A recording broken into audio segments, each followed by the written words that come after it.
અમદાવાદ જિલ્લાના ધંધુકા તાલુકામાં ત્રિદિવસીય શાળા પ્રવેશોત્સવ તથા કન્યા કેળવણી મહોત્સવનું ઉદ્ઘાટન ઉત્સાહભેર કરાયું છે. તાલુકાની કુલ 71 સરકારી પ્રાથમિક, માધ્યમિક અને ગ્રાન્ટેડ શાળાઓમાં પ્રવેશોત્સવની ઉજવણી શરૂ કરાઈ છે. આ મહત્વના કાર્યક્રમમાં ધંધુકા તાલુકાના ધારાસભ્ય કાળુભાઈ ડાભી, જિલ્લા પંચાયત બાંધકામ સમિતિના ચેરમેન સુરજીતસિંહ ગોહિલ, અધિક કલેક્ટર વિદ્યાસાગર, ટીડીઓ વિકાસકુમાર, મામલતદાર વિજયસિંહ ડાભી, ચીફ ઓફિસર વિશાલભાઈ પટેલ તેમજ મેડિકલ અધિકારીઓ અને અન્ય નગરપાલિકા પ્રતિનિધિઓ ઉપસ્થિત રહ્યા હતા. શાળા વિકાસ અને કન્યા શિક્ષણને પ્રોત્સાહન આપવા માટે વિવિધ યોજનાઓ શરૂ કરવામાં આવી છે, જેમાં મિશન સ્કૂલ ઓફ એક્સેલન્સ અંતર્ગત સ્માર્ટ બોર્ડ અને કમ્પ્યુટર લેબની સ્થાપના તથા નમો લક્ષ્મી અને નમો સરસ્વતી યોજનાનો સમાવેશ થાય છે.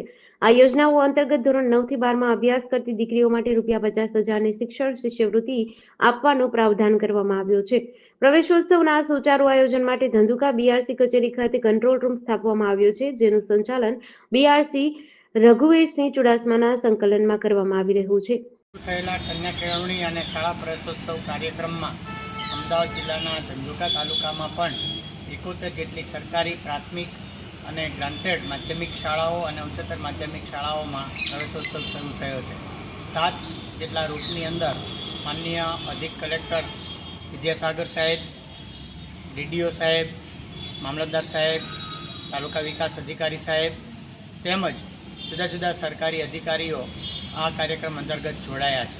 સાથોસાથ આ કાર્યક્રમની અંદર જિલ્લા પંચાયત શિક્ષણ સમિતિના ચેરમેન શ્રી દીપકસિંહ ચુડાસમા અને માનનીય ડીપીઓ મેડમ કૃપાબેન ઝાની પ્રેરણાથી શાળાઓમાં અમદાવાદ જિલ્લા દ્વારા કરાયેલા શૈક્ષણિક ઉત્તમ કાર્યો અને નાના મોટા પ્રકલ્પોની ડીવીડીનું બાળકોને અને સમાજને પ્રદર્શન પણ કરવામાં આવ્યું છે.